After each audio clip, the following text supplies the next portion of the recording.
The broadcast is now starting. All attendees are in listen-only mode. Welcome to today's role play session with your host, James McDonald. Well, thank you very much, Andrea. I'm James McDonald with Craig Proctor Coaching here. And the reason I'm calling you here is because you are all in the Craig Proctor Coaching Program. And a key and integral part of the Craig Proctor Coaching Program is, of course, the Universal Callback Script. And honing your skills at what to say and how to say it when you're following up with the leads that you've generated. And so that's why we've all gathered here this morning on this beautiful Thursday to do our role playing. And I'm hoping that many of you are going to volunteer, and then we can take as many as time permits, work on the universal script. If you do not know the script, if you do not have it memorized by now, I'll tell you it's better to read it than it is to wing it. Really, it shouldn't take too long to memorize it, but ultimately what you really want to do is internalize it so it becomes second nature, and it's just language that just kind of flows out of your mouth pretty naturally. And I think with a lot of you, you've gotten to that point now, and you'll notice there's definitely a big difference. See, here's really the turning point. All of a sudden, you're following up with prospects, and you realize that what you're really doing is you're having conversations. But instead of just conversations, they're structured. And you actually have a direction, and you know exactly what questions to ask, and you've become very good at listening because you're confident in what you're going to say next. You don't have to dwell on it. You don't have to think about what it is you're going to say next. You can actually listen to what the prospect is telling you. Now, all this idea that you're going to be in conversations with prospects, it all comes from effective use of the introduction. In other words, if that introduction elicits a reaction of appreciation from your prospect, then all of a sudden you're in the midst of a conversation. If it's awkward, if you've rushed it, if you're unclear, if it's choppy, if the prospect really doesn't understand who you are or why you're calling them, then you're not having a conversation. You're probably going to speak with somebody that really doesn't appreciate your phone call, whereupon now it's really one-sided. So I can't emphasize enough how important the introduction is in setting the tone for a conversation. A prospect that says thank you and appreciates the information that you've provided is a much easier prospect to have a conversation with. So I'm really going to be listening to that on our role plays here this morning. I want you to do an exceptional job of eliciting a reaction of appreciation. Slow down, identify yourself, explain very thoroughly and carefully what information I requested, and that you're calling to let me know that you've provided it, or that you're getting ready to send it out, or that you've sent it out. I hope that's okay. Just as it says in the script, is that okay? That's where the prospect says, yes, thank you. If we elicit a reaction of appreciation from the prospect, it makes the rest of the phone call so much easier because now you're having a conversation that is equal. Whereas if we don't elicit a reaction of appreciation, that's when you run into all kinds of problems. And what you say is that the leads are no good. And that's very, very common. When the prospect says thank you, the leads are great. When the prospect doesn't appreciate, then the leads are no good. But of course, they're the same leads. They're the same people requesting the same thing. So Realtor A could call the identical prospect and get a very different result than Realtor B. And that's, of course, very, very common.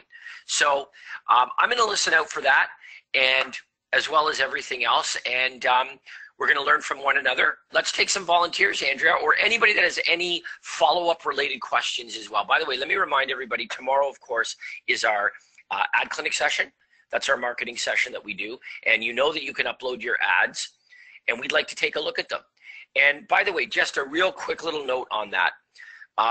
Andrea and I were talking before we started the webinar here. We're talking about the ad clinic tomorrow. Talking about how some of you are asking questions about Craigslist. And I just really want to say quickly, I mean, we do have a template to follow, but here's the honest truth with Craigslist is that it's going to be way, way down the list of your most effective lead generators, and it requires your time. So I got to tell you, if you're running Craigslist, you better be doing that well after a host of other mediums are being resourced for lead generation, because Craigslist certainly ain't anywhere near the top of the line in terms of effective lead generation, let alone quality of lead. So that's why, you know, we don't see a lot of those ads, and we certainly don't encourage it, is because what you're forced to do is run an ad that offers very narrow appeal by focusing on a property for sale. And obviously we don't want to appeal to a tiny sliver of the audience. We want to run ads that have wide appeal, that can generate meaningful leads. Even when we run ads that have wide appeal, it's typical to generate 1 or 2 leads from that ad each time we run it. Well, if we run an ad of narrow appeal, it's highly likely that we'll generate absolutely nothing. And on Craigslist, we've got to post the ads over and over and over and over and over again, which is extremely time consuming. So I want everybody who's considering that or asking those questions to reconsider and look elsewhere and exhaust other resources first to make sure that we're generating leads. Even if you have a $5 a day budget, it's certainly better that you're generating leads than not. So anyway, all right, Andrea, now that we've got the juices flowing here, why don't we, I know Craig is joining us here. He had some phone calls that he was finishing up, and then he's jumping on board here. So as soon as Craig's on, Andrea, you can let us all know. And we'll get started right away, though. Will do. We have lots of chats already, lots of hand raised. So let's get started with some role playing. We have Kara Smith. Your mic is now open. Hello, Kara Smith. We can hear you. Just say hello. Okay, that might have been Craig that I heard moving around. Craig, have you joined us again? Guess not. We'll go on to Austin Goodell. Your phone line is open. Just you and I on the call here, Andrea. That seems to be what's going on. Austin? Good morning. Good morning, James. This is Lynn Goodale. Hi, Lynn. Hi, James. How are you? I'm excellent. How are you today? Oh, I'm just mighty fine, thank you. Looking forward to sharpening my skills. All right. Well, why don't we do that? Now, listen, I have to ask you, if you have, if you can make your microphone as clear as possible, that'd be really helpful for everybody else that's listening. So I don't know if there's anything you can do, but it sounds like when I talk, it cuts off your mic. Okay. See, do you hear that, Andrea? How there's like a delay? And I think it's because they are on the telephone, so we might be getting a little bit of that. I don't think there's anything they're going to be able to do about it, though. All right. Well, let's give it a shot. Okay. So, what kind of prospect am I? What did I respond to, Lynn? A sync buyer. I'm a sync buyer. Okay. So, what was I doing? Was I looking at properties? Was I interested in information on my home value? What specific information was I resourcing? You're a buyer looking for homes in the Queen Creek area. Okay. Okay, perfect. So ring. Hello. Hi, is James there? Yeah, this is James. Hi, James. This is Lynn Goodale with JK Realty, and the reason I'm calling is I received your request to search for homes using my property website, searching homes in Gilbert, Arizona, and looking for homes in the Queen Creek area. And as a courtesy, I wanted to let you know that you have full access to search away. Is that okay? Yeah, thank you. Okay. Are you folks planning on making a move in the next 3 to 6 months? Well, we're just looking. Yeah, we're just looking to see what's out there. Okay. And do you currently rent or do you own your home? No, we're new to the area, so we're just renting right now for the next 6 months. Okay. And are you planning on staying in the Queen Creek area or are you moving out of the area? No, we like the area, and it's close to where I work. So no, we want to stay, relatively near where we are right now. Just looking for the right property, and we're not in a hurry or anything like that. We're just really early and looking around. Okay, so you're pretty early. So if you were to move, when do you think that might be? Probably, like in 6 months. Okay, all right. And James, do you have a realtor to help you when the time is right? We did have a realtor that helped us find our lease, but other than that, no, we're not there yet. We haven't asked any realtors to help us or anything like that. No. Okay. Well, James, would you like me to email you daily updates of homes that match your home buying criteria from all the real estate companies? Our list does include any bank foreclosures, company-owned properties, and distress sales. It's a free service, of course, and you're never obligated to buy a home. Would that interest you? Yeah, I mean, do I have access to those on the website? Well, yes, you certainly do, James. And what I propose to do for you is if we can get together for about 20 minutes, I can take down exactly what you're looking for because obviously you're looking, and I have a list that we'll fill out, has a lot of criteria, and we'll just be able to specifically get down what you're looking for. Does that sound helpful? Um, well, I mean, I kind of did that on your website. So I mean, I don't think we're ready for that just yet. I just really just keeping our eyes peeled and seeing what's out there. So your website had lots and lots of properties on there, it looks like.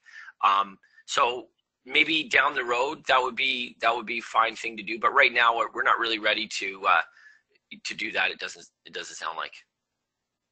Okay, well, are you sure, James? I guess I mean, obviously you're already looking at properties on the website, and when we get together, what I propose to do is, first of all, give you priority access to proprietary listings, which means that, you know, we've got properties that may not even be on the internet at this point on the MLS, and they could be listings that our brokerage just puts on and hasn't even hit the MLS.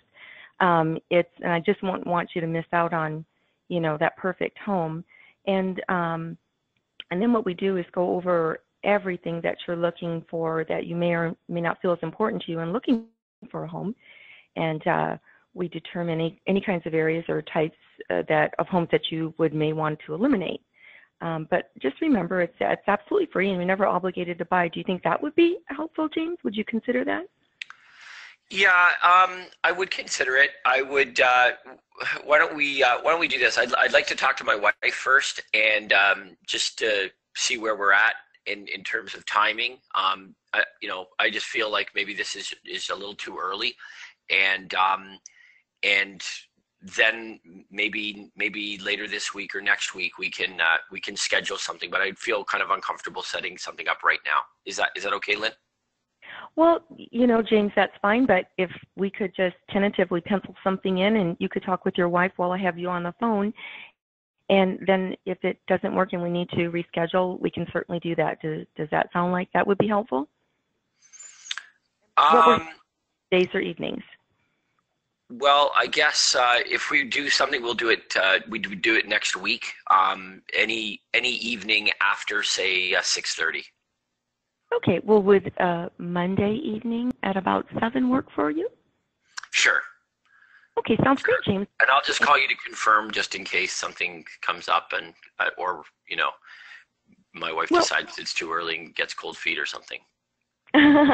Well, that's fine, James, and I'll go ahead. We really aren't ready to work with a realtor just yet. We're still getting things sorted out with our financing, with other things as well. So I just don't want you to feel like we're going out to buy a home tomorrow, you know, on Monday morning. Right. Yeah, and you're not obligated to buy a home, and it's a free service, of course, James, and we'll go over all that information, and we can even help you out with lender information, and we just got all sorts of things that we can help you and your wife with, and we'll look forward to meeting you on Monday evening at 6 at our office, and I'll send out that information to you, and I'll confirm with a follow-up call about 24 hours before your time. And we'll just talk to you then, okay, James? Yep, perfect. Okay, great. Thank you. Okay, all right. So let's talk about this, Lynn. First of all, good job. Very good job. I wasn't easy. You were not easy, and I kept thinking, you kept pushing me off because you're not and at one point I was ready to give up and say, okay, well, when would be a good time for me to follow up with you? You know what I mean? And listen, had you done that, I think that would have been okay as well. Right? I mean, you had some flexibility here, and I kind of let you off the hook by giving you permission to say, well, we can talk, you know, next week. But I like that you took that as meaning, obviously I see the value in this. So why don't you at least try for the tentative appointment? And that was great. Listen, here's the long and short of this, okay? I've got 2 notes that I made here that I think are helpful. The first is this. I think that there are occasions where sometimes you have to ask questions that are in addition to the questions you've already asked in the script. Like, for example, one of the questions that may have been suitable to ask me is you could have said something like this. If the absolute perfect dream home came available and you were in a position to act on that property, is it something that you would do? Is it something you would and could do? Because that would really give you a lot of insight. Like you paint this picture, the absolute most beautiful property that is perfect. It's right in your price range. It's absolutely perfect for what you and your family are looking for. It's in the perfect location and it comes available, you know, in the immediate future. Would you be in a position to act on a property like that? And then sit back and listen to what I have to say, because it's going to give you a lot of insight into where I am realistically with motivation and timing. Okay. Yeah. Right, but that's okay. That's okay. I want you to have, because the truth is this: in the majority of occasions, you don't really need to ask any additional questions other than the questions that are in the script. They're more than sufficient for you to determine timing and motivation. But sometimes, the prospect is a little more vague, like I was, you know, just suggesting, well, we're early, we're just looking, and you're struggling to try to get a sense of, okay, but what is my timing and motivation? You know, what is it? Well, I mentioned that I had a 6-month lease. Okay, well, when does that end? Okay. Right, that would have been helpful as well. So there are some additional questions that I think would have shed some more light into where my motivation is. How long have you been looking?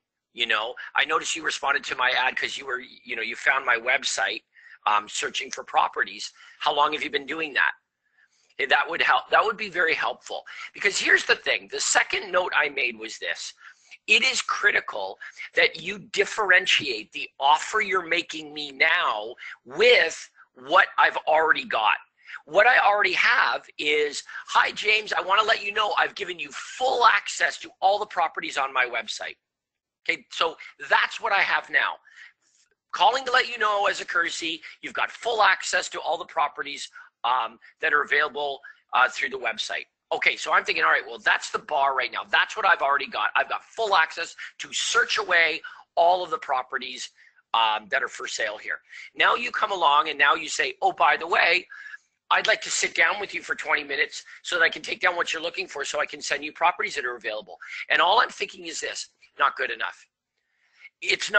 There isn't nearly enough of a differentiation for me to say, well, what you're offering now is so much better than what I already have. It's not so much better. You need to make it so much better.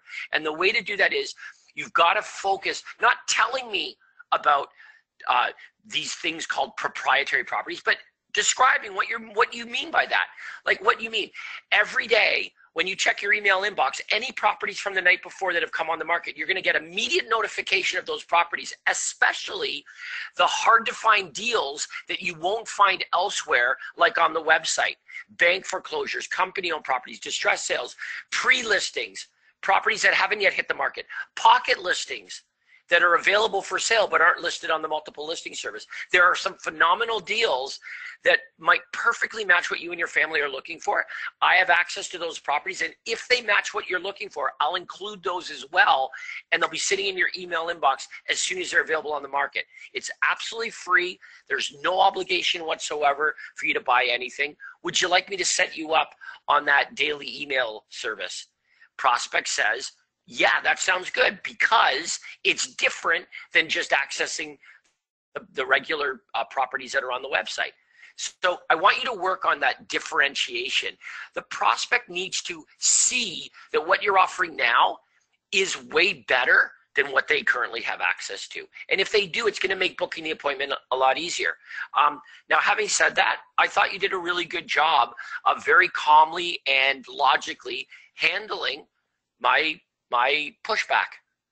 You know, I mean, I wasn't rude, but I was clearly, you know, I had cold feet, and you were very tactful in making me feel comfortable about moving forward and really reducing the risk of doing that.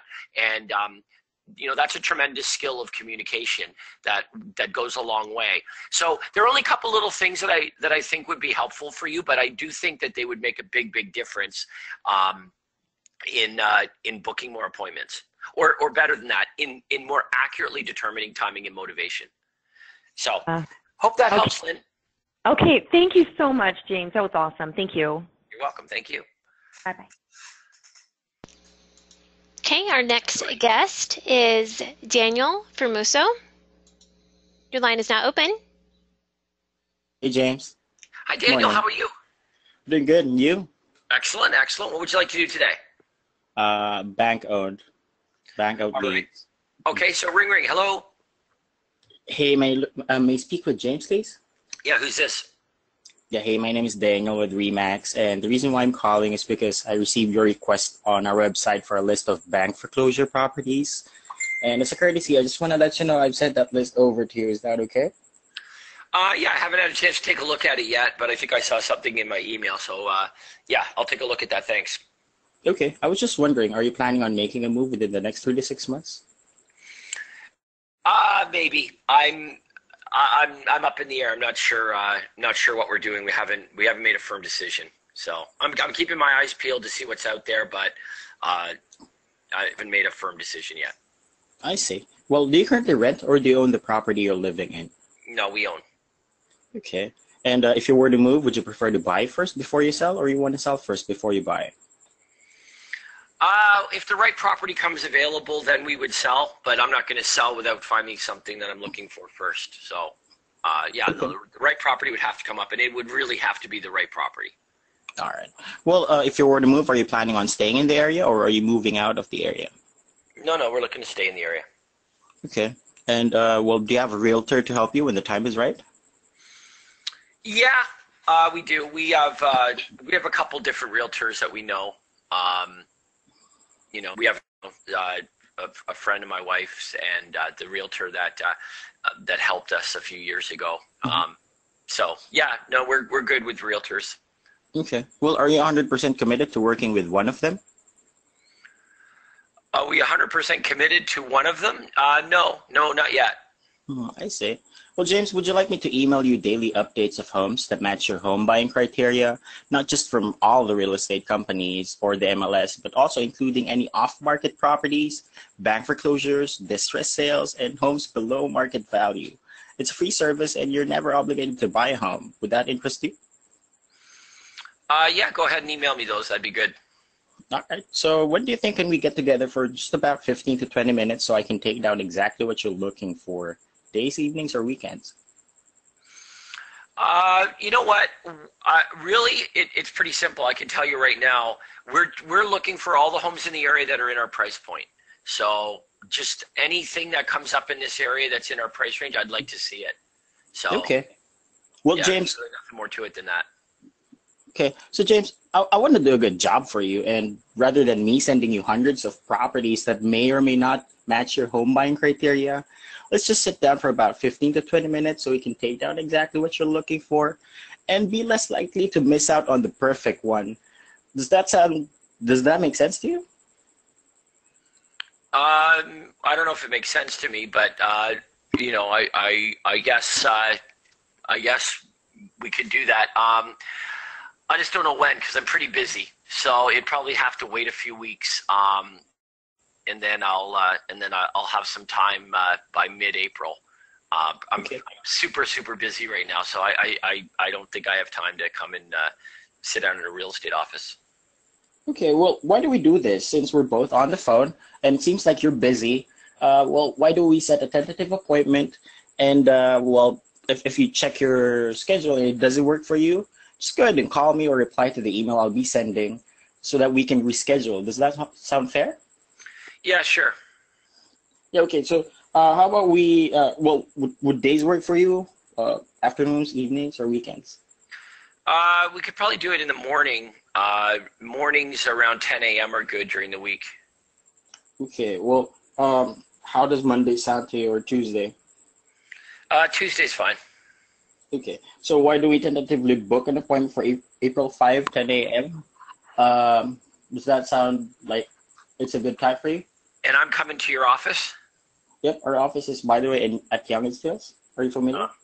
Yeah, I see. Okay. Okay. All right. Well, you can just email me all that stuff. Okay, so yeah, I'll go ahead and send you a confirmation email and a text. Is this All your right. best contact number? Yeah, this is my cell number. Okay, sounds good. Well, are there any other decision maker that should be with us during the appointment? No, not really. Okay, sounds good. So we look forward to meeting you on April 5, 10 a.m. at the office. And Yeah. well, again, once we meet, we're gonna sit down for 15 to 20 minutes, talk about your home buying criteria so we can set you up on our system to receive pictures and descriptions of properties that match your home buying criteria. Okay? Perfect. Okay, Okay, I'll thank you let very you know much. if Have a good it day. comes up. Thanks, man. Okay, now, first of all, while it's fresh in my mind, I want to say this. I like that at the very end, you reiterated the benefit of the appointment. All right, so that's a little thing that just I don't know, you probably do that every time, and I like that. So I want everybody else to know what I'm talking about here. At the very, very end, after the appointment was already established, what Daniel did was he reiterated the benefit of the appointment. Now, I would have also talked about, remember, it's absolutely free. You're not obligated to buy anything. Like, just really make sure that I understand, not to get scared away because of cost or obligation. However, the concept is the last thing you want to leave me with in my mind before I hang up the phone is, what is the reason that we're meeting on Tuesday morning? What's the reason? And you are reiterating the benefit of that. All right. So I thought that was really, really effective. Now, I would have rethought whether or not you wanted to book the appointment at your office or at my home. Right. That's That's one something thing that, I missed. yeah, you might want to reconsider that. I think that He's a seller. since I am also a seller, and I Yeah. said I would be more than willing to sell if we found, then you could have really plussed the appointment by saying, hey, look, if we do it at your house, I will, I'll drop off when I come over. I'll give you guys an evaluation of your property, and let you know what you'll have left in your pocket once all the various closing costs are incurred. I can point out any helpful tips. It'll be helpful for you, and I'll leave you with some information so that when you're ready to put your home on the market, should you decide to do that, you'll have lots of guidelines and information at your fingertips there. In other words, you're just making the appointment that much more attractive to the prospect. Okay, but here's by the way, one other thing I wrote down here. I like the way you handled the working with another agent. Are you 100% committed to working with one of those agents exclusively? Answer, no. All right, well, if you're not exclusively committed to one, then you're not committed to anybody, which means I'm in. I like that a lot. That was really well handled. Okay, here's the big thing, though. What we have to understand is that the prospect needs to have the picture painted for them as to why this is a benefit. And when we get an objection, the way that I always like to think of this is when they give you an objection, what they're really doing is they're giving you an opportunity to further elaborate on the benefit of your offer. So prospect says, hey Daniel, I'm super busy. I'm really busy right now. So maybe this is something that we can put on the back burner, and I'll do it, down the road in a week or two. Okay. So they've put out that objection. I'm really, really busy. So we take that and say, okay, let me handle that. And what you're really doing is you're giving me an opportunity to elaborate. You're allowing me the opportunity to say, well, Daniel, I got to be honest. The reason that I offer this service is for busy people like you. You're going to spend hours and hours of time trying to find a needle in a haystack looking for the perfect property. Rather than spend hours and hours of time sifting through the internet, driving around, here's what I find. We can save you hours of time throughout the process if at the very beginning we spend 15 minutes together doing an awesome detailed job of figuring out exactly what you're looking for. Then you'll only be notified instantaneously of the perfect opportunities that match what you and your family are looking for, thus saving you hours of time, not costing you hours of time. And the best part, it's absolutely free. You're never obligated to buy anything, and I'm flexible. When's a good time for us to sit down together so we can do a really good job of detailing what you're looking for? What would be good for you? Something during the day, in the evening, something this weekend? Right? Think of it this way. When the prospect gives you an objection, what they're really saying is, I'd like you to further elaborate on the benefits of what you're offering me, please. It's an opportunity to make sure the prospect really understands the full benefit of what you're offering. And the more opportunity you have to explain it, the more likely it is the prospect gets it and wants it. So I thought that was excellent, though. I would give you a 9 out of 10. That was really, really good. And the takeaway for everybody everybody that was listening to that is I think it's so valuable when you have a prospect like that to make sure that you restate the benefit of the appointment that you've just set. Make sure that the very last thing in the prospect's mind is, when we meet on Tuesday morning, here's what we're going to do for you. And I think that what that does is it reaffirms in the prospect's mind, okay, I'll show up. Because if Tuesday morning rolls around and they're thinking, now, why am I meeting with that realtor? Why am I crazy? Why am I meeting with a salesperson? Am I out of my mind? And they just don't show up. It's a no-show. Instead, the last thing left in their mind is, now, when we sit down together, we're going to do a good detailed job of figuring out exactly what you're looking for. Put some thought into what's important, and we'll get you rolling. We'll get you some properties to look at your convenience. Remember, there's no obligation to buy anything, and it's absolutely free. We'll see you Tuesday morning. I think that's, as far as eliminating no-shows, I think that's a big step in doing that. So appreciate you offering that, Daniel. No problem. Thanks. All right, good stuff. I thought we would move on to shake it up a little, some of the chat questions. This is from Lee. How does the conversion usually go, or should it go, when you call them back for what they're calling a nurture call after a month? When I follow up with leads, I get stuck because I already kind of know all the answers to the questions. Remember, the purpose of the phone call is to determine timing and motivation. So if somebody says we're not ready to look for anything for 6 months, well, obviously you don't need to book an appointment with them. Okay, if they're not actively looking for properties or they're not looking to get their home on the market, then it's premature. The reason that you're calling them is because you don't want to call them too late. So you're absolutely right. When you're calling them, you're simply reiterating, we spoke a month ago and you'd indicated that you're going to be ready to do something at the end of August. And I just wanted to follow up with you. I've been sending you my monthly newsletter. I hope you found that helpful. Are you still planning on making your move sometime towards the end of the summer? Boom, now you're in the script. Yeah, we are. We're still on track for that. Great. And are you still planning on staying locally in the such and such area? Have you been looking at properties at all? Right. You're just in this, and all you're determining is this. Okay, are they in a different position now than they were a month ago? Are they further along in the process? Is it appropriate to book an appointment yet or not? That's all you're figuring out. You're asking them questions to see, are they in the same position or have they moved the ball forward? What if they said this to you? Well, in the last couple of weeks, we've gone out to some open houses and we've been looking at properties. What does that tell you? Okay, stop. You're actively looking for properties. You're driving around looking for the perfect property. Well, I can help you with that. I can email you every day the moment the properties come on the market that match exactly what you're looking for, as well as the deals that you won't find on the internet or anywhere else you're looking. I will give you access to those properties as well. It's absolutely free. There's no obligation. That would make your search a whole lot better, and you'd only be looking at the very best properties. You're not obligated to buy anything. There isn't any cost to it whatsoever. But would you find that helpful? Boom. Now I've just gone from following up to booking an appointment with somebody who clearly has moved the ball forward and advanced in the process. And by the way, that's more common than any other phone call. The overwhelming majority of the calls you're making are not calls to brand new prospects if you're generating a couple leads a day.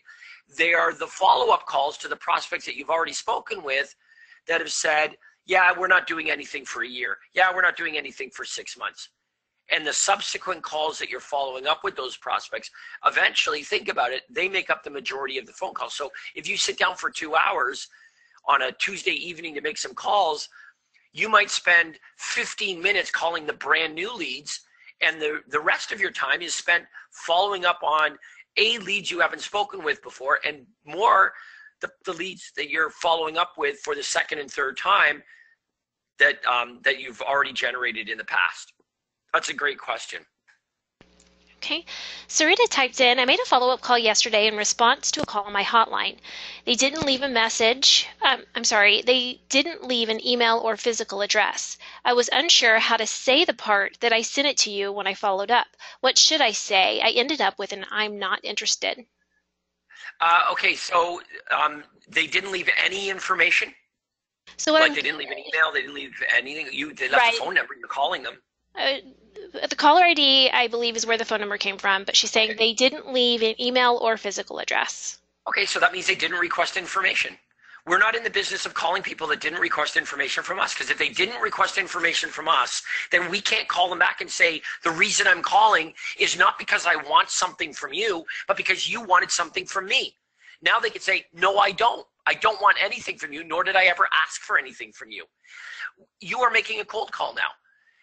All right, so we don't want to do that. We want to focus on prospects that have asked us for anything. We don't care what it is. They can ask to access properties on our website. They could ask for a free list of homes. They could ask for an online home evaluation. They could ask for a free special report, but they've got to request information from us. It's critical that our reason for calling them is because they requested information from us. And we are only calling as a courtesy to A, let them know we received their request, B, let them know that we've prepared it and sent it, or are preparing it and will send it. I hope that's okay. The only way we're going to elicit a reaction of appreciation is if we acknowledge that we've done what the prospect asked us to do. But if you're calling people that have said, okay, I've heard what you're offering, I understand it, and I don't want it, I'm leaving now. Then you call them and say, hi, I noticed that you didn't request any information from me, that you don't want anything from me, but I'm calling you back. We're defeating the whole purpose of the marketing system. Now, the only reason that you would have to do that is if you aren't generating enough prospects that are requesting information, which means that's what needs to be fixed, right? So in other words, if I said, well, listen, of all the leads I generate, I really don't generate prospects that are asking for information. All of them hang up. So I need to develop a script to call prospects that haven't requested any information. And I would say, stop, that's not true.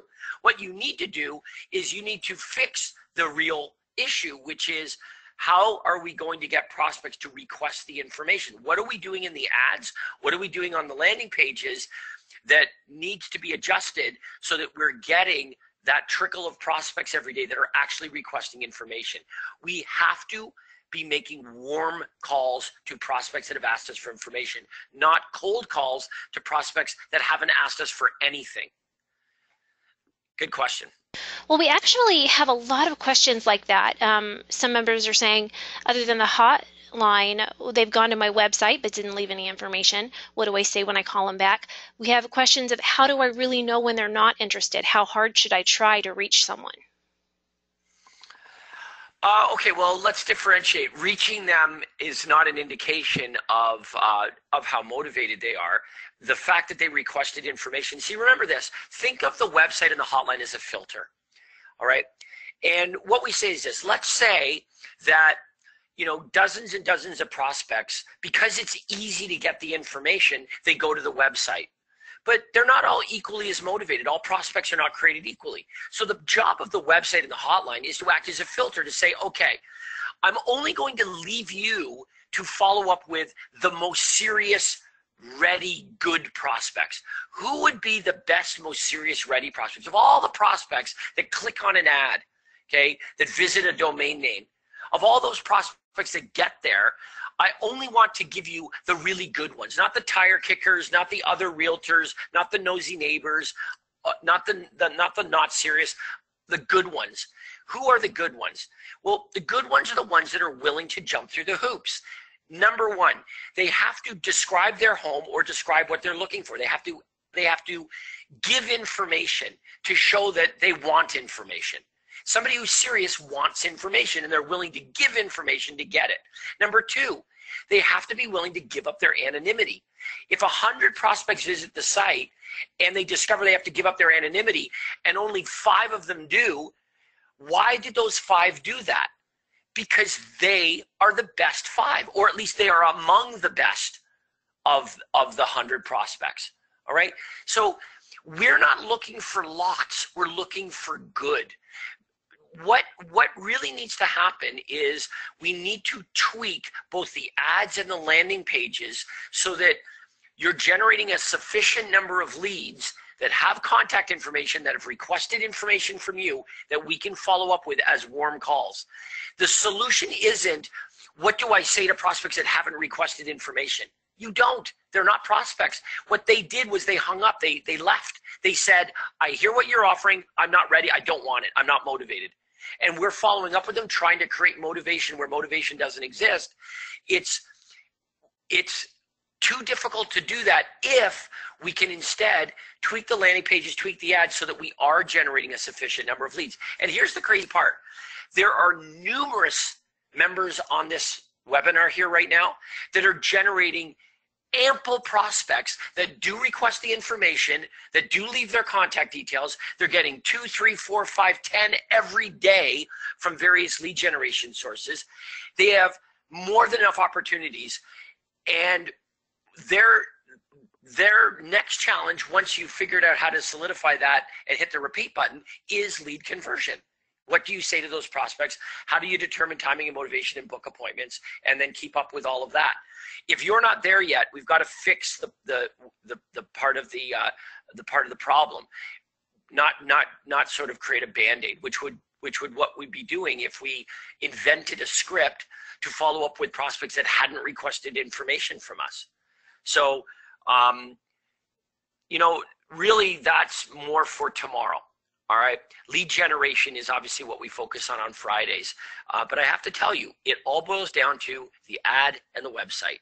That landing page is critical, and the ad and what the ad offers and how the landing page correlates to the offer in the ad is critical if we're going to get those 1 or 2 really good prospects every day actually requesting the information and giving up their anonymity in order to get the information that they're looking for.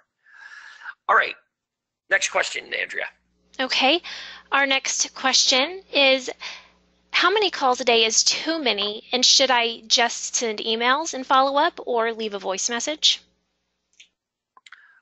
Okay, well, the more calls you make, listen, ultimately, it would be great to get this to a point where your function is to book appointments for your team, to do the more time-consuming work. If you can book an appointment in 5 minutes and that's your part of the equation other than cashing the commission check, that'd be pretty good.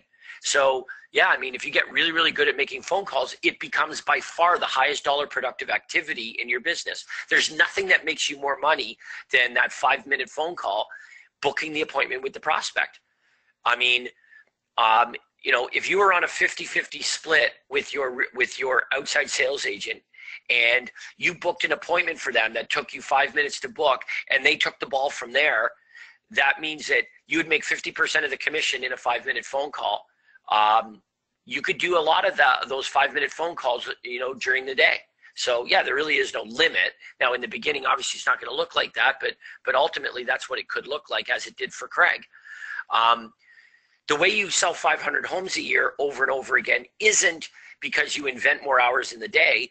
It's because you figure out what is the most dollar productive activity and you focus your energy on doing that, and everything else gets delegated. Okay, now, having said that, I think that like anything else, when you get really good at this, you'll want to do it more and more. So in the beginning, blocking off an hour several times a week to make phone calls, I might suggest that so that it's bearable, so that it gives you an opportunity to do it and get better. You've got to follow up with your leads. If we said, well, you know what, sitting down and making phone calls is like a sentence, like a life sentence, and we don't really like to make phone calls, I'll tell you what, you get better at it, you'll like it a whole lot more. When there is a result attached to your effort, we tend to like it a whole lot more. So it's just a learning curve, and the more you improve, the more you'll be willing to do it, and the more that it'll pay dividends to do that. And it's really no more complicated than that. Okay, I'm reading a lot of questions about the website, and I know you said we would talk more about lead generation tomorrow, but something I'm finding that a lot of and I bet you it's some of our newer members are saying they're getting invalid phone numbers or they're not getting all of the information. Do you want to briefly touch on making sure all the information is required when they're setting up their landing page? Well, I mean, and again, that's something, as you say, Andrew, that is something that, has nothing to do with lead conversion. Right. So what you're talking about is lead generation. Right. So, and this is why I keep saying, yes, the ad and the landing page are critical. The ad and the landing page have to be perfect. We got to tweak it. We got to test. Once we arrive at the formula, we can put it on autopilot and leave it alone. But we can't just do it once and whatever we get and leave it that way for months and months on end. We've got to be marketers and we've got to test. We've got to make certain fields required fields. And as you're suggesting, test those different things. What happens when we have a little disclaimer that says only accurate contact information will be processed? What happens when we do that? I don't know. I've never tried that. Well, let's try it. We've got to exhaust all of the different tests to arrive at what works the best. Once we establish what works the best, we're not looking for perfect. We're looking for what works the best. Then we hit the autopilot button and we just repeat it over and over and over again. We generate our 1, 2, 3, 4, 5, 10 leads a day, and we then switch our focus to lead conversion. And the hundreds of prospects that visit our landing pages and leave, we're not focused on them. We're focused on the 2, 3, 4, 5, 10 that do request information. Why? They're the good ones. We don't need more than a handful if they're good. Well, and I want to reiterate, the goal is to have so many leads, you're not having to worry about the few that are not leaving their information, not having correct phone numbers. The truth is this, though. They aren't the few. If you look at it, it's the overwhelming majority of those who visit the landing page leave. They do not give information. We know that. We're not looking for everybody. We're looking for the best. So what we're going to do, and when Craig takes you guys through his ad results, Craig likes to do that, Andrea, go back and show you typical results. What do you see? 1 lead, 2 leads. Oh, this ad on this day generated 3 leads, blockbuster. This ad generated, in an entire week, it generated 6 leads. We don't need lots. What we need are good. So you would agree that the reason that prospects leave is because they don't want to give their contact information. They don't want to give up their anonymity. They don't want to ask for the information. Okay, but wait a minute. What then does that say about the ones who do? Oh, well, the ones who do are really, really good. Then let's focus on them. That's the point. You're very passionate today, Mr. McDonald. Well, thank you. I assume this is Craig Proctor. I don't know. It is. Lots of energy today. I'm assuming Starbucks was somehow involved in this. Yes, I do believe I went with the venti today. Excellent. How you doing? Very good. I've really been here just questions and listening. Some role plays here. You've been on such a roll. I've just been, listening in silence. Okay. Well, thank you. Yeah, you know what? We've got a whole bunch of questions in the chat, so Andrew's just kind of just peppering the questions, and we're just getting to as many of them as we can, as well as some role plays here. So why don't we keep going with that, Andrea? Yeah, and Kara, I know she's been trying for a long time to get in our role play, and she was finally able to fix her line. So, Kara, go ahead. Hello? Hello, Kara. Uh-oh. You're live with us. Hello? Kara, we can hear Hello, you. Kara. I'm not sure you can hear us. Not great. Nope, doesn't look I can like... hear you. Okay. Hello? All right, so Kara, let's do a role play. And since you struggled so mightily to volunteer, I will let Craig role play with you and be a nice, kind, easygoing prospect. Perfect. Thank you. Hi, I know. Craig. I want it to be a mean prospect today. Oh, geez. Glad I got my Starbucks. Okay. What type of prospect would you like me to be? A buyer or seller? Well, I'd like you to be a buyer because I'm having issues with people that are doing sign calls and sticking the appointment because they just want to go directly have us meet them at the property. Oh, I love doing these. Okay, so I'm going to call you because I'm calling off one of your for sale signs. So ring, ring, and you pick up the phone. Thank you for calling the Betrayal team at Ardent Real Estate Services. This is Kara. I can help you. Yeah, hi, Kara. This is Craig. I'm in front of your listing on such and such a street, and I was wondering what the asking price was. Well, hi, Craig. While I look up that property for you, are you folks planning on making a move in the next 3 to 6 months? Yeah, we're thinking about it. How many bedrooms does that home have? Well, I'm still pulling that up for you, Craig. Do you currently rent or do you own your home? We own our home. Do you know how old that house is? I don't have that information yet, Craig. And would you have to sell your home first before purchasing? Yeah, I'm not sure how we would do that. How many square feet is this house? I'm still pulling that up for you, Craig. Give me a few minutes. And Craig, would you rather call me back when you have the information? Well, no, I just want to know, Craig, are you planning on staying in the area or moving out of the area? Yeah, we want to stay in the area. Do you know how long this house has been for sale for? That I do not know. I can definitely get that information for you. Are you the listing agent? You don't seem to know much about this property. No, we are not the listing agent, but we can definitely help you with this listing. Okay. Well, I'd rather buy directly through the listing agent because I would save money, right? No, not necessarily. Craig, do you have a realtor to help you when the time is right? Well, like I said, we're just calling the listing agents because my uncle said I'd get a better deal that way.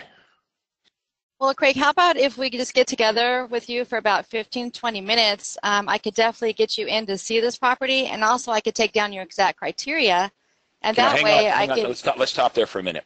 Okay. You just communicated the commitment before the benefit. Okay. You led by let's get together before you told me any benefit of why I might want to do that. Okay. What do you want to offer me? Tell me where you're going with this. That's my problem. I'm not sure where I'm supposed to be going, to be honest. Okay, well, you want to make an offer to me and say, Craig, would you like something? Okay, and the something would be a list of difficult to find, great deal, extraordinary properties. And when I say yes to that, that's when you're going to say, well, when can we get together? You don't lead with when we get together. Okay. Right? So it's always benefit before commitment. So now here's what I like about this so far. First of all, no buyer out there would probably be as horrible as I just was. But do you notice how, I'm trying to be real here, right? Because you notice how you did a good job of trading information. Thank you. But it's only going to go so far. So at a certain point, you can see the buyers getting kind of frustrated. Like every time I ask you a question, you say, I'm pulling it up, I'm pulling it up, I'm pulling the listing up, I'm pulling the listing up. At some point, if you continue to do that, don't you think they're going to become frustrated like I did? Absolutely. I'm like, am I not talking to the right person here? You don't seem to be able to pull this listing up. You don't seem to be able to answer any of my questions. So the key is this. The key is to answer the question, right? But also ask them a question. So let me show you an appropriate way to do this. So you be the buyer now, and you ask me a bunch of questions. So ring, ring, you're calling about this house. I say, this is Craig. You say it's Kara. I'm in front of your listing of blah, blah. Now you ask me the questions. Okay. Ring, ring. Hello? This is Craig Proctor's Superstar Real Estate Office. Hi, Craig. My name is Kara, and I'm calling on 123 Ford Street. Yeah, that's a beautiful home. Now, are you calling for yourself, Kara? Yes, I am. Okay. And do you live locally, or are you from out of the area? I live locally. Okay. And do you own a house, or are you currently renting? We own a home. No, hang on. Let's just stop there. Do you notice how I've taken control of the conversation? Yes. You've asked me nothing. You've asked me nothing. You've got nothing from me, and now look at all I've got from you. Right. Okay, so this is, okay, I want you to think about this. You know who Mike Tyson is, right? Yes. Okay. If an amateur got in the ring with Mike Tyson, what would be the expected result? That the pro, Mike Tyson, would win the fight. So this is what should happen. The prospect shouldn't beat us up, right? We're the pros. They're the amateurs. We should be better than them on the phone. So as an agent, I'm having no problem trying to get this information from you. Now, I want you to be a little tougher because you're just giving me all the information. So, like you're eating. Okay, so I want you to do to me what they do to you. Okay. So do you have a realtor, Kara, to help you? Actually, yes, I've been talking with a few of them. Okay. And you said you live local, correct? Yes. Okay. Now, are you interested in this property? Because we could also show you some of the other homes in the area that also might match your criteria. Well, yeah, I'm just interested in this property, and I just want to get in to see it today. What interests you about this property, Kara? I like that it has 3 bedrooms and a large lot size. Okay. Well, if we're going to take you to see this property, we may as well show you all the other properties that match your criteria at the same time, because you're probably going to want to look at more than one house before you make a purchase decision, right? No, I just want to see this one today. That's all I want to do. Okay. Now, would you like to get access to some of the other listings? If you don't want to look at them, at least get email access, priority access to other properties that might match your criteria in the area, including distress sales, company-owned properties, bank foreclosures, vacant homes. Do you have access to those properties? Yeah, that sounds good, but can I just get in there sometime this afternoon? Can someone just show me this house today? Well, you said that you have been working with a number of realtors. Are you committed to any of those realtors? You know, I don't want to step on any toes. Well, my sister-in-law is a realtor, so I've been working with her. Well, you would probably want to look at buy the property with your sister-in-law then, right? Or your sister, or whoever it is. Yeah, because I'll probably get in trouble if I don't. Yeah, okay. Well, look, I'm glad we had this conversation because you should probably have your sister call our office and book the appointment through her. Well, I just don't understand why you just can't show me today.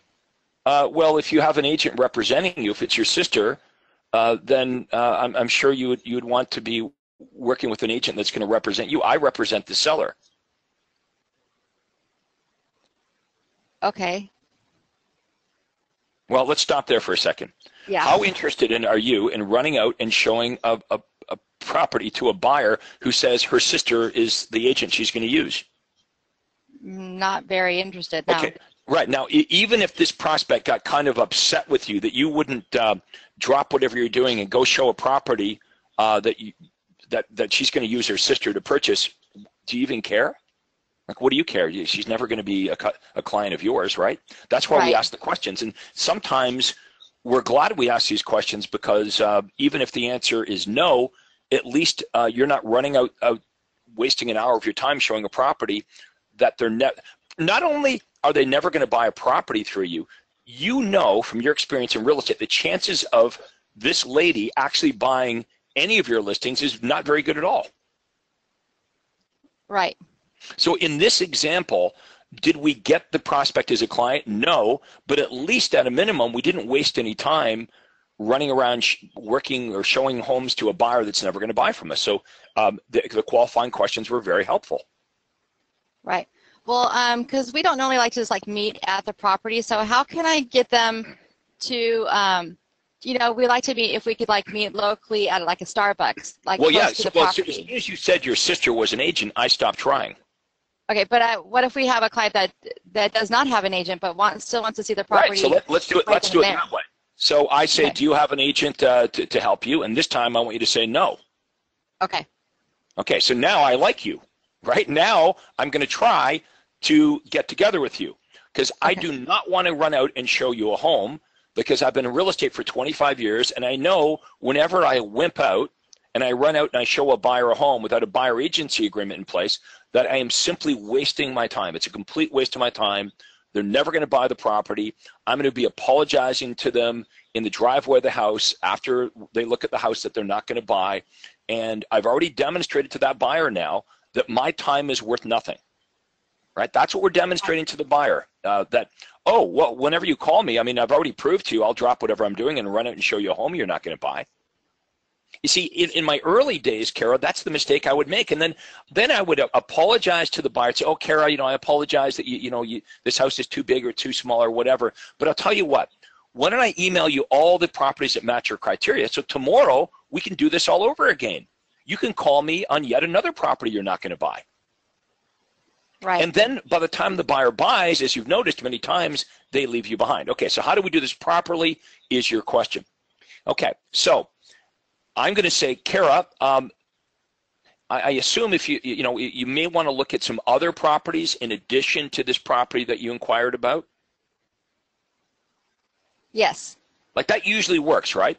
Right. Do you remember a few minutes ago I said, like most buyers want to look at more than one home before they make a offer to purchase? Yes. You're probably like that. You're a buyer that would like to see a number of properties. Well, I can get you a complete list of all the best deals in this neighborhood of homes that perfectly match your criteria. In fact, Kara, my list includes all the vacant properties, distress sale properties, all the best deals, homes that have recently been reduced, and pre-MLS listings. Homes aren't even on MLS yet. Once in a while, I get my hands on some of those. You'll get priority access to these great deals. It's absolutely free of charge, and you're never obligated to do anything. Is that something that might interest you? Yes. Well, great. Why don't we set up a time to drop by my office at such and such address? It'll only take about 15 minutes. That way, I can ask you a series of questions, really get a great understanding of what you're looking for, just so we're not emailing you dozens of homes that don't match what you're looking for, or even worse, miss out on the perfect one. Kara, when do you think would be a good time for us to get together, days or evenings? How about afternoons? Well, that's days. Yes, we can make that work. Okay. What time this afternoon would work for you? 2 o'clock? 2 o'clock, and that's how it's done. Yeah, you were very helpful. I appreciate it. And it should be easy. Right. It should be easy. Now, you're going to get the odd person that's going to jerk you around, but the harder they fight you, Kara, okay, the more they're telling you that you don't want this person. What do you think about that? Remember what James said a few minutes ago? We tend to focus on the real hardball prospect, the prospect that won't play ball with us. Look at this is our game, and the buyers and sellers are going to play by our rules. And if they don't play by our rules, we're not going to play by theirs. The key is to get an abundance of buyers and sellers that you can jump through your hoops to do business your way. Okay, you don't want to be doing business their way. We call this setting your rules of engagement. And you'll become really, really good at getting buyers to do it your way. So good that you won't have any patience for buyers that won't play the game you want to play it. Right. Right. I really appreciate your help. You were very helpful. Thanks, Kara. Bye-bye. All right, Andrea. Okay, we have, if you remember, one of our members would like you to reiterate your response to a caller that says who will be listing with the listing agent instead because he will get a better deal. Okay, yeah, that's a good one. I love that one. Okay, so can that member raise their hand, and we're going to do a role play? Okay, let me see if I can find this member, and hopefully they have a working microphone. Marit Dufour? Yes. You're on with Craig. Hi, Marit. How you doing? I'm good there. Right. I don't think we have a great connection. I don't think so either. Okay, so just mute that. All right, here's the answer. I was going to try to do a role play, but that didn't work. But here's the points that I want to make. Andrea, you're my buyer, okay? And Andrea says, my Uncle Joe, that's usually why, right? My dad or my Uncle Joe told me I should only work with listing agents because I'll save money. To which I would say to Andrea, I would say, well, why do you believe that's true, that you would save money dealing with the agent that represents the seller? See, they don't really, because they're getting all the commission. Well, there's no guarantee that the listing agent's going to drop their commission, reduce their commission, just so you, the buyer, can get a better deal. There's no guarantee of that. Also, now this is very good. You ready for this? James, are you ready for this? Okay, it's really good though. James, you ready? Okay. I would say, James, if you were the buyer, I would say, no, James, if you're calling all the listing agents like you did here today with me, and you're informing them that you only want to work with the listing agent because you want to save money, why would any listing agent want to tell you about homes that are actually better for you if they weren't their listings? Right? You're calling every agent and you're saying, hey, I just want to give you a heads up. That's what they do.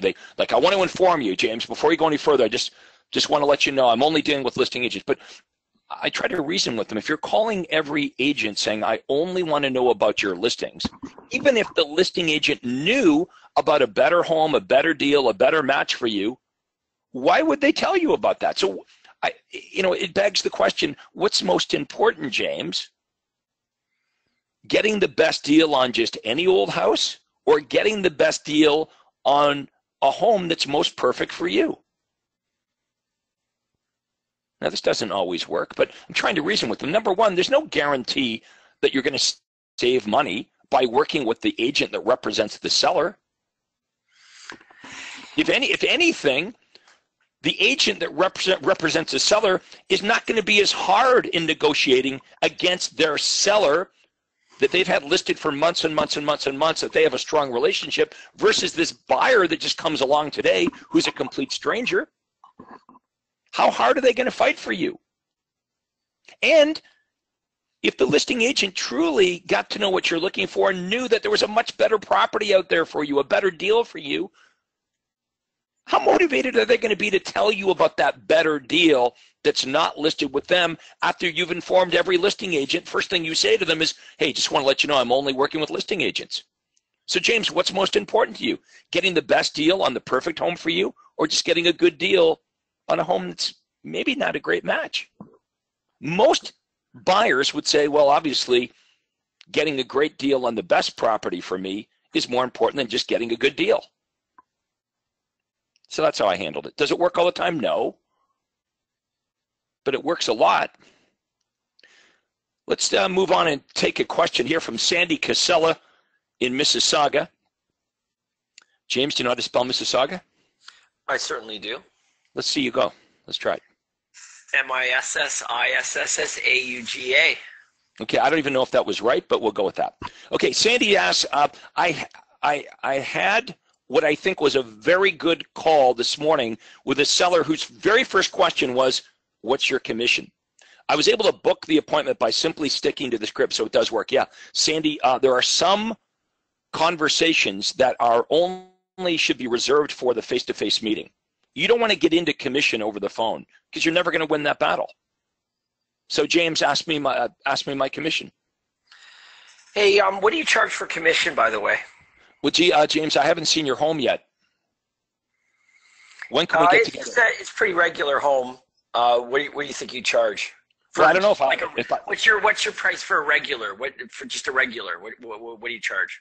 Well, we have regular, we have tall, and we have grande. No, look, I may have a buyer. I have a feeling that no matter what I say, you're going to say I need to see your home. Yes. See, James, I may have a buyer for your home. Okay. I mean, if you really think about it, would a contractor be able to quote on a job without seeing you? Would a doctor be able to write a prescription without seeing you? It's very reasonable, right? So it really works. So here are the kind of questions sellers would ask us. So I'll be the seller prospect this time, James. You be the agent. So James, what do you think my house is worth? I don't know until I see it. Okay. Well, how long of a listing do you think you need? I will not know that until I see it. Well, what commission do you charge? I don't know until I see your home. Do you think you might have a buyer for it? I might. Yes, but I'll certainly know better once I see your home. Okay, so everybody gets it, right? It's all about the phone call. The conversation is all about getting the appointment. Because no matter what commission Sandy Casella quotes, they're going to find someone that'll quote a lesser commission over the telephone, and Sandy is done because she's not going to have that face-to-face appointment. Let's move on, Andrea, and take our next volunteer. Okay, we have Adele Langdon. Your line is open. Hello, can you hear me? Hi, Adele. Hi, good morning. Good Good morning. afternoon. Okay, so I had talked about this before, and maybe because I'm not getting a lot of practice on my follow-up script, because I can't reach anybody. It was with my bold leads again. That's the ones I seem to have the problem with on the follow-up script. The other ones do pretty good, but I just can't seem to move on from the no, no, no, no. I'm just curious. I'm not moving. Well, that's the defense mechanism, right? That's Adele. That's you when you walk into a retail store and the salesperson says, "Oh, hi, may I help you?" Right? That's what you do, right? You say, "Oh, I'm just looking around," but then 10 minutes later, you're at the cash register with a purchase. But that's the buyer's way of saying, "I'm just looking." Yeah, I understand that. What I'm doing is I kind of have to sometimes skip over to, the market newsletter, or can I follow up? And a lot of the times, yes. So I have a lot of people on newsletters and a lot of home evals going out, but that's about it. No, I have nothing else. Okay, so with your seller leads, here's a quick test. You could enter the addresses of your seller leads into MLS to see if, in fact, they have listed their home after talking to you. Right, I do that. Okay. Now, has there been any of these seller leads that have contacted you, you've talked to them first, and then they listed elsewhere within a couple weeks or a couple months? No. None. Okay. Well, that's good. That means we didn't let any of them get away. Yeah, and some of them even come back month to month. I don't get it, and then they don't answer their phone. I'll send them another email. Looks like your house, prices went up a little or whatever. I'll send them an email. I've got like 3 people that keep coming back, but nothing. Okay, well that's good. You see, look at you want to be a hunter, but you also want to be a farmer, right? The hunter goes out every day and they try to kill food for dinner tonight. The farmer plants seeds today to harvest several months down the road. So we know that buying or selling real estate is a process. It's not an event. Buyers and sellers generally don't jump out of bed one day and without any preamble, any forethought, think I'm going to buy a home or list my home for sale today. They don't generally do that as a knee-jerk response. It's a process. They think about it many weeks or sometimes many months, even many years in advance. So you're building your database, you're creating a relationship with these people, but at the same time, we do need food for today. Exactly. So right. So we want to look at the campaigns that you're running. Some of the campaigns you're going to find produce more now business, food on the dinner table right away, and some of the campaigns will seem to produce more longer term prospects, which are still good. I mean, as James McDonald likes to say, Adele, if somebody gave you a check for $20,000, but it was post dated for 60 days, you would keep that check, right? Absolutely. Correct. So I would work with your coach at changing up some of your campaigns. So you have a nice mixture of prospects that are ready to do business now or in the near future and planting the seeds for months down the road. Yeah, that's what I was thinking. At some point I've had bold leads for about 6 months. And this is I have built up my database quite a bit, but I'm wondering if I should stop that and do something else, or just do. Okay. Well, you should either make bold leads work for you, or you should stop doing it. Is the answer. Right. And maybe still follow up with all of those that I have now, and do some other type of advertising. That is what I was thinking.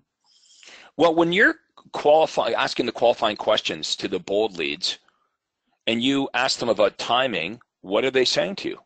Well, sometimes a lot of times I'll get, oh, no, I was just curious, I'm not moving, no, not at all. Sometimes they'll say not at all, and then I feel a little bit funny going, well, and I have been doing it, well, if you were to move, let's just say you were to move, would you want to stand there? Hypothetically, if you were to move. Yeah. Sometimes I know what they'll say to you. They'll say, well, like, weren't you listening? I just said I wasn't, right? But I'm okay with that. I'm okay with that because for every person that says that, there's also The opposite is a prospect that says, well, I guess if we were to move, it would be because my husband's losing his job in 3 months. Oh, okay, well, that's a different story. Right. I did get a lady yesterday telling me, no, no, no, it would be, we're not moving. I mean, years. My daughter, when she goes to 8th grade, you know, it's 3 years from now. And then as I kept talking to her, and then I didn't know, you know, I put her on a follow-up anyway, but I mean, I don't even know if that was something I should do. You know, we're talking about 3 years, she said, but I didn't believe her. Do you know what I mean? I just felt like she was telling me that. Yes, yes. You know, and you got to go with your gut on that, because there were many times where their mouth is one thing, but my gut instincts are telling me something different. I'm thinking, I don't believe this prospect. And I called them back, you know, 2 weeks or 2 months later, and I was right. My gut instinct was correct, because as I followed up with them and sort of created this relationship with them, they opened up and they truly were motivated. Remember, that's a defense all of us use. We all use that defense. Right. You know, we criticize the prospects for not being 100% truthful or for lying to us, but there's not many of us that can say every time they walk into a store that when the salesperson approaches them, they say, "Oh, well, come and get me." You know, we don't do that generally, right? We generally kind of hide our true motivations, our intentions under this, you know, I'm just looking. Well, look, understand your prospects are no different than you and I. Right, right. And what about people that have had, like I'll look that they just bought their house like a few months ago. And they probably are curious, but you never know. How about this? They bought the house. This happens quite a bit in new construction. You probably know, right, that in new construction neighborhoods, there's a lot of turnover. Well, why is this? Well, there's a couple reasons. First of all, they bought a new home off the plan, okay, and they moved in for a couple months. They didn't like the neighbors, or the house wasn't exactly what they thought it was going to be, so they sell it. Okay, a lot of people buying new construction in some of these younger neighborhoods, a young couple, they've been recently married, you know, well, 50% of marriages don't work out well, right? So don't throw that off. We can't just make a judgment call that just because they bought the house a couple months ago that they're not motivated to sell. Maybe they bought the house, and who knows? Wouldn't you know it? They bought the house, they closed on it, and 2 or 3 months after they closed on it, husband or wife gets transferred. right, and I also have a realtor that just called me recently too. So, you know, I think I do judge it. I'm going, oh God, these people, you know, sometimes I judge it, you know, ahead of time, and I know that's not a good thing. Well, look, I wish we had this system perfectly defined, so only fish that were ready to jump in the boat would contact you. But let's think of the alternative. Isn't this way better than you and I having to cold call hundreds of prospects to get someone that's interested? Yeah, definitely. I actually have quite a few people in my database, which I right. Never... So it's way better than that. You know, look, you're going to have some people that are time wasters respond, but it is the minority. I want you to know that. And sometimes we start to think if we get a couple people that aren't motivated, well, then all these prospects are not motivated. You got to be very careful not to paint all the prospects with the same brush. Some of the prospects that respond will be better than others. But let's go back to the 1,000-foot level and look at this system. Okay, most prospects would not respond to your ad, call into your hotline, visit your landing page, give up their anonymity, give up all their contact information, and keep doing that and coming back over and over again if they didn't have at least some kind of interest in buying or selling real estate. Because normal people don't do those things. Yeah, that's true. Right? I mean, we have to look at it logically. It'd be, you know, and I sometimes I have to step out of real estate to make these points, right? So Adele, it would be like you going to the local mall and there's a hair salon there, and you walk and you sit in the waiting room and you wait, and the hairdresser calls, you say the next, and you sit down in the chair, and she starts to, you know, how do you want your hair done, Adele? And you say, oh, well, I'm not really interested in having anything done. I mean, it would be weird, right? Well, before we hang up, can you what do you think I can do with the ones that keep, like the few that keep going on, keep asking for an evaluation after I've sent them one? One guy emailed me and said, "Oh, would it make a difference if this happened?" And I called, he doesn't answer the phone, but then they come back a month later and ask for an evaluation again. I send out another one. Is there anything I could do to, or say even in an email that would, I don't, just keep sending evaluations every month? Well, look, I would do this. If you can't reach them, and I would be very persistent on how and how often you try them and what mechanisms you're using to reach them. But if you must send an email, I would say in the email that, you've responded a couple times for an evaluation. I could give you a much more detailed or more accurate assessment of what your property is worth by dropping by and having a look at it. Also, I could give you some tips on what to do and what not to do to sell your home for the most amount of money. We could discover what you would have left in your pocket after all the moving expenses. I could answer any of the questions you have. It's absolutely free of charge. I'd love to have an opportunity to give you a real super accurate assessment of your property. Please call me at this number so we can arrange a time. Okay. Now, some of them will respond to that. Okay, that sounds good. Well, the interesting thing is one of them, the one in particular, is a builder, which would be great. So I don't know why he continues to ask me for stuff, because I mean, he's very well known. Well, what it tells me is he doesn't have a real estate agent that he trusts. He doesn't have a solid relationship with a realtor that he trusts to get this information. If he did, he wouldn't be contacting you. So let me give you another analogy. Adele, if you woke up tomorrow morning and you had a really bad toothache, do you have a dentist that you would call? Yes. Okay, so you don't have to think about it, right? Tomorrow morning, if you woke up and you had a toothache, you don't have to think about who you would call. You have a relationship with that dentist, right? Right. Well, that's who you want to be to that builder.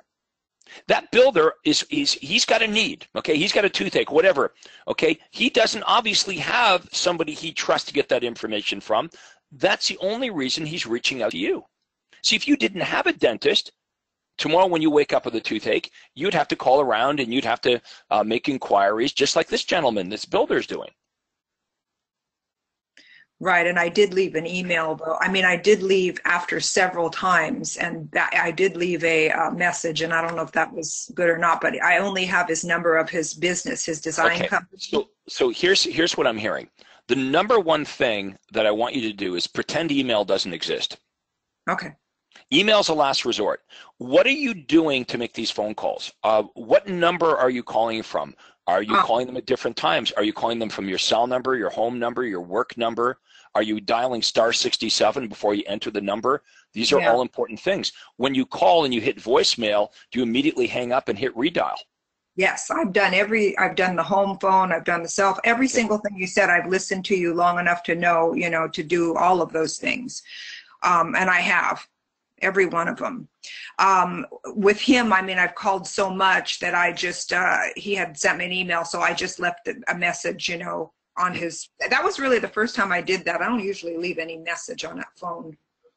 Okay, well, if you can't reach them, what do you got to lose by leaving a benefit-rich message? I say benefit-rich, right? There has to be a benefit for them to call you back. So here's what we know will not work. Hi, Adele. This is Craig Proctor, the aggressive real estate sales agent who needs a commission. If you could call me back, I really need to sell a house. Here's my number, right? That's what they hear. That's an exaggeration, but that's what they hear. So there's got to be a benefit. Lester Cox, Coach Lester Cox in Phoenix, he would say this, hey, Adele, it's Lester here. I've received your request for the area home sales report or evaluation you wanted on your property. I've been trying to reach you. Look, if you can call me back by today, I can get you access to the recent home sales and current listings and also give you a $500 certificate towards your closing costs. Okay, but I need to hear from you by 5 p.m. today. My direct cell number is this. Right. Now, does that work all the time for Lester? No, not all the time. But nothing works all the time. Yeah. It sounds like you're generating leads, but your biggest obstacle is actually getting a hold of them. I think you're pretty good on the phone. Thank you. Yeah, that's my biggest obstacle. And then I'm thinking, well, now I'm going to get rusty here. Well, keep coming on these calls because we'll answer the phone. We'll talk to you. Okay. All right. Well, that's helpful. I'll just keep doing it. Keep going. All right. Keep going. All right. Keep going, and keep working with your coach on this. So we're almost to the half hour. So I was going to remind people of our ad clinic tomorrow. Craig, do you want to take that? Yes, I do. Tomorrow is everyone's opportunity to get their ads critiqued by me. Okay, I don't know if James is going to be with me, but we'll probably have Rick on there as well. But I'm going to pick out a bunch of ads with Andrea tomorrow that have been submitted. We're going to look at some ads that are really, really, really good. They're getting a great response. And we're going to look at some other ads that aren't working as well.